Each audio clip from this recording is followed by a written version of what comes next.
Between 1904 and 1914, more than 20,000 Jamaicans went to Panama to dig a canal through a mountain. They were not recruited. The Jamaican government refused to allow it. They paid their own passage out of an island with fewer than 800,000 people. And they went anyway, into a place that had already killed 20,000 men before they arrived. They were paid in a different currency to the white workers. They drank from different taps. And when they died, most of their families never found out where. But every one of them was written down. Name, parish, payroll number, 17 surnames. And the question is whether yours is one of them. Now, you might be thinking my family never went to Panama. Maybe. But look at the arithmetic before you decide. 20,000 from the American period alone. Add the French attempt in the 1880s, and the number of Jamaicans who went to that isthmus across those decades runs into the tens of thousands more from a country the size of Jamaica in that era. That is not a fringe experience. That is close to one household in every few streets. And here's the part that hides it. An enormous number never came back. Some died. Some stayed in Colón and Panama City and started families there. And families on this side, waiting for letters that stopped coming, eventually stopped talking about it. So if you've never heard a Panama story in your family, that is not evidence there wasn't one. In a lot of cases, it is exactly the opposite. Here's what most people never got told. There were two canals. The French tried first, from 1881. Ferdinand de Lesseps, the man who had built Suez, arrived believing he could do the same thing through a rainforest. West Indian workers were brought in by the tens of thousands, and yellow fever and malaria killed them at a rate that is difficult to write down calmly. Around 22,000 people died before the French gave up in 1889. Nobody yet understood that mosquitoes carried it. They put the legs of hospital beds in bowls of water to keep ants off the patients. The bowls bred the mosquitoes that killed them. Then the Americans took it over in 1904, and the Jamaican government said no. Officially. After what had happened under the French, Jamaica refused to let the Isthmian Canal Commission recruit freely on the island, and imposed conditions the Americans didn't want to meet. So the Americans went to Barbados instead and recruited around 19,900 men with paid passage and contracts.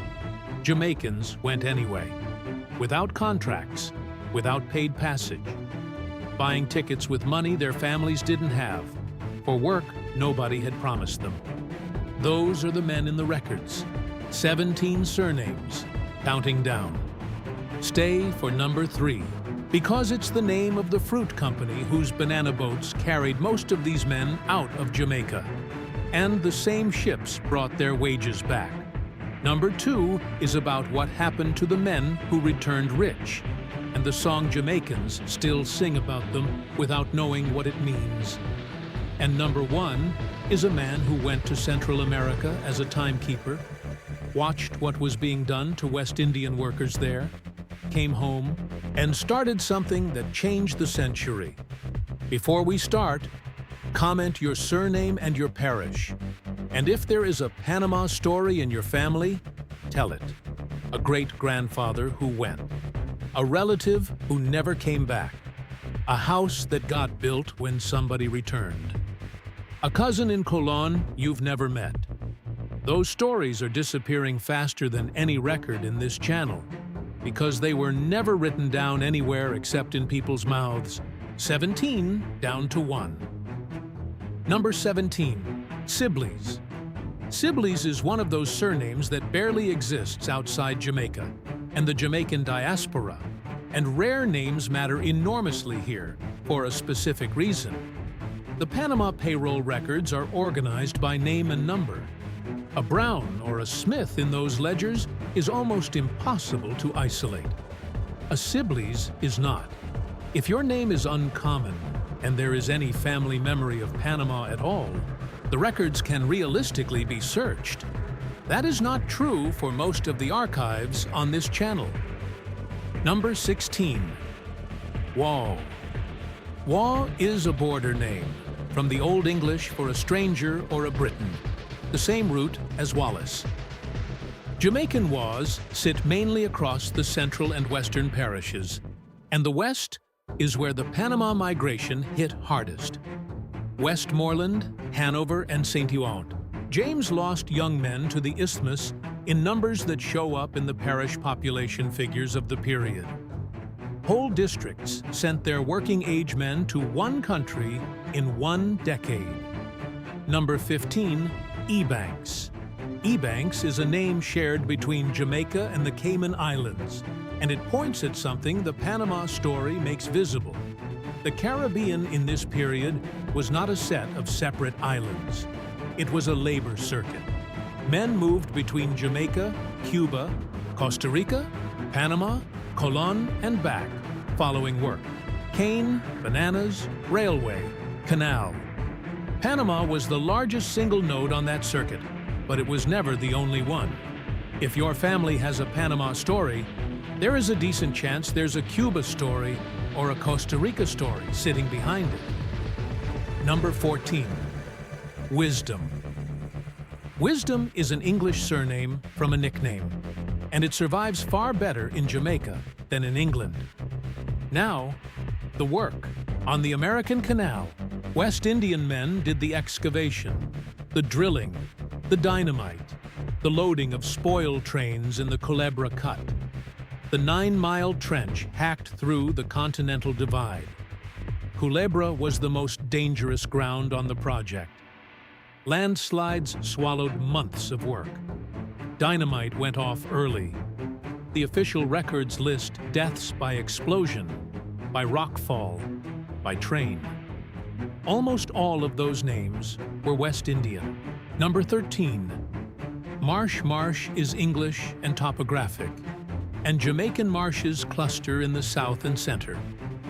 Here is the part of the medical history nobody wants to say plainly. Under the French, when a worker died and there was no family on the isthmus to claim the body, the corpse was preserved and sold to medical schools. It was treated as a revenue line. Bodies of West Indian workers were shipped to teaching hospitals across Europe and North America. That is in the documentary record of the French period. It is not a rumor, and it is not an exaggeration. Men left Jamaica to earn money and were themselves turned into a product. That's the French Canal. The American one solved the disease problem and replaced it with something more deliberate. Number 11 is where that starts.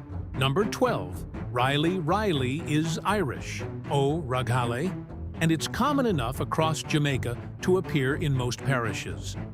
The American Canal is remembered as the sanitary triumph, and in one sense, that's fair. William Gorgas ran a mosquito control campaign from 1904 that drained, oiled, screened, and fumigated the canal zone, and yellow fever was essentially eliminated within 2 years. But read the mortality figures by payroll category, and the picture changes. West Indian workers lived in worse housing, ate worse food, and worked the more dangerous jobs. The disease numbers fell for everyone. The accident numbers did not fall evenly. Sanitation improved. The hierarchy did not. Number 11, Myers. Myers is English, from mayor or from a marsh dweller, and in Jamaica, it's widespread. And now the thing that defines this entire story. The Americans ran the canal on 2 payrolls. The gold roll, white American employees, paid in U.S. gold currency, with proper housing, family quarters, paid leave, commissary privileges, and access to the good hospitals. The silver roll, West Indians and other non-white workers, paid in Panamanian silver, in barracks, with separate hospitals, separate commissaries, separate water taps. Gold and silver, written on the paperwork, painted on the buildings. It was American segregation, exported wholesale to a foreign country and run by the federal government. And the words in the ledger are the words on the pay envelope. Number 10, white with the Y, is the older spelling.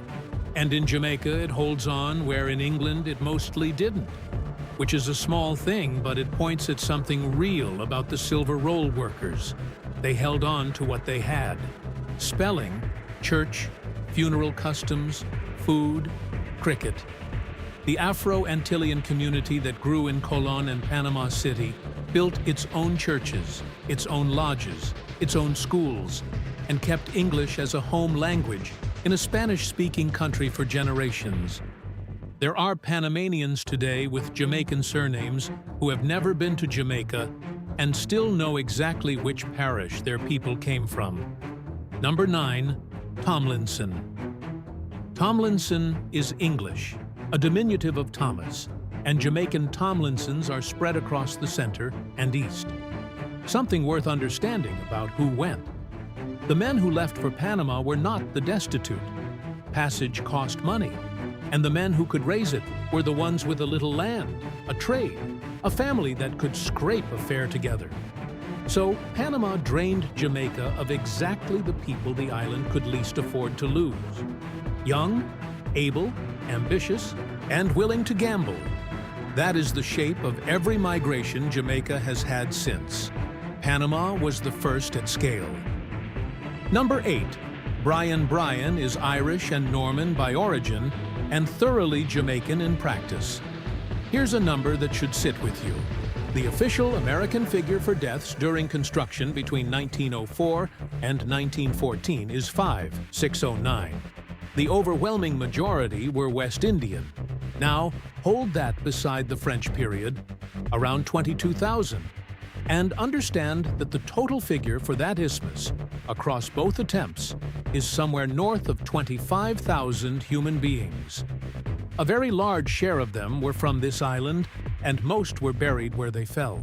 Number 7, Ferguson. Ferguson is Scottish, from the son of Fergus, and it's one of the most common Scottish origin names in Jamaica. The letters are the part that breaks you. Men wrote home. They sent money in envelopes through the ships. And a great many of those letters simply stop. Not with a death notice, because nobody was sending death notices to Jamaica, but with silence. Families waited. Some waited for years. Some never accepted it. And there are Jamaican families in which "he went to Panama" is still, 3 generations later, the entire known biography of a man. Number 6, Douglas. Douglas is Scottish, from the dark water, and it's everywhere in Jamaica. But here's the other side of the ledger, and it's the reason this story isn't only a tragedy. The money was real. A silver roll wage was poor by American standards and good by Jamaican rural standards in 1910. Men saved. Men sent money home. And what that money bought, over and over again, was land. For a great many Jamaican families, the first piece of ground they ever owned was bought with wages earned in Panama. Emancipation gave no land in 1838. 70 years later, some families bought their own, with money earned digging a ditch for the United States.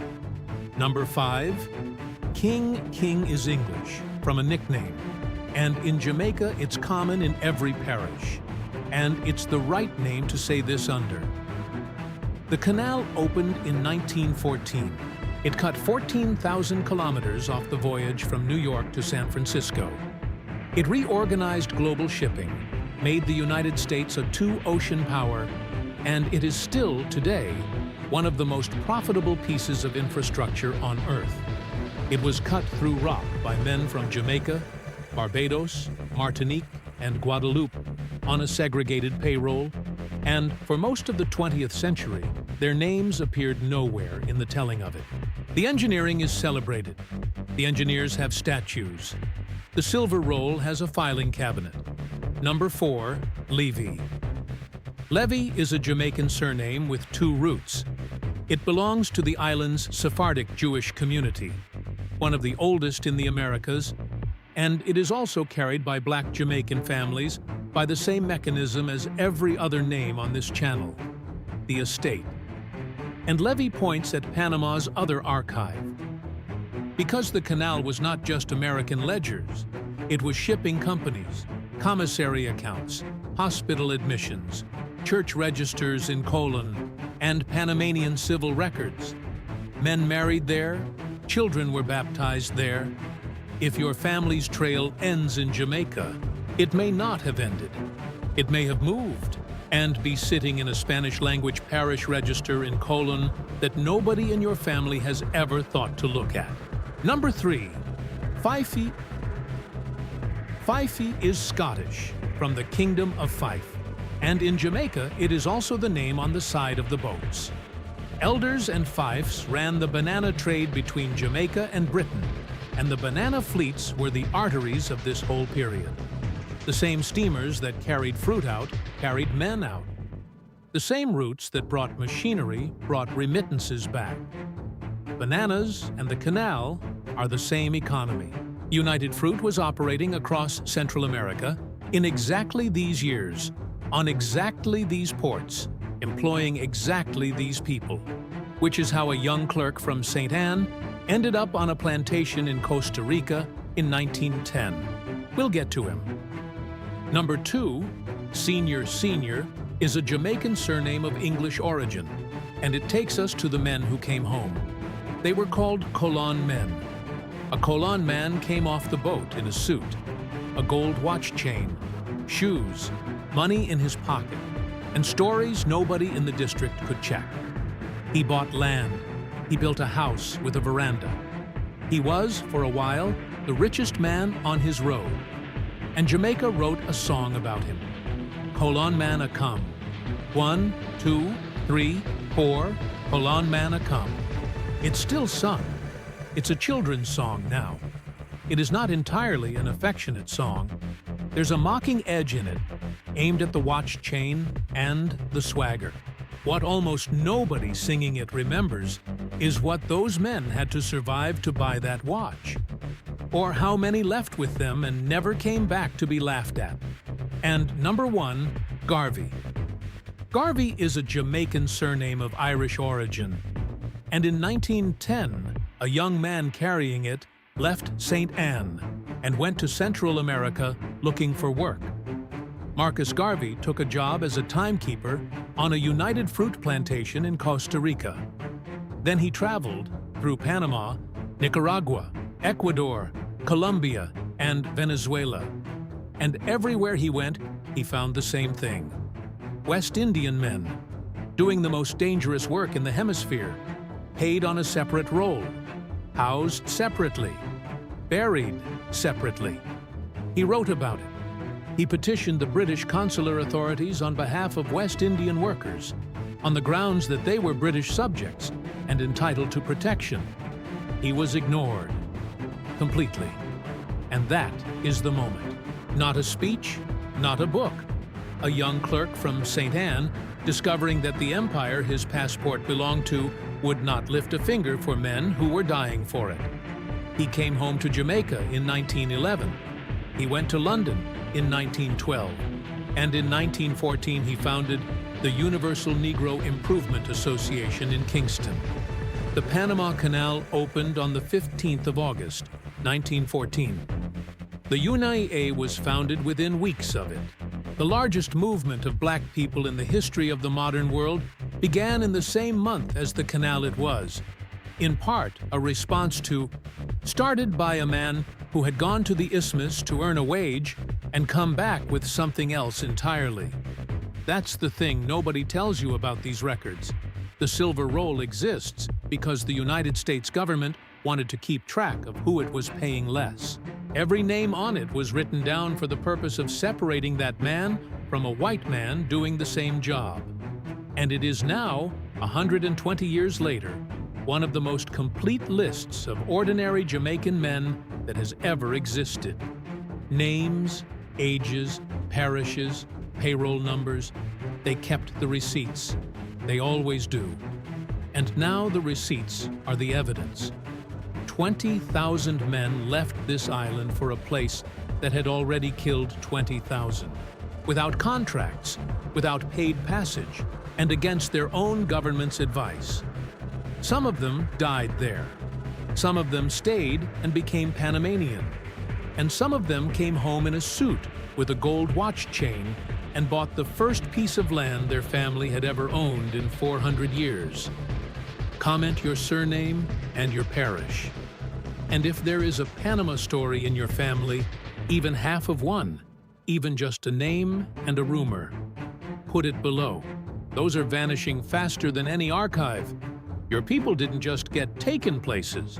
Sometimes they chose one, and it cost them everything, and they did it anyway.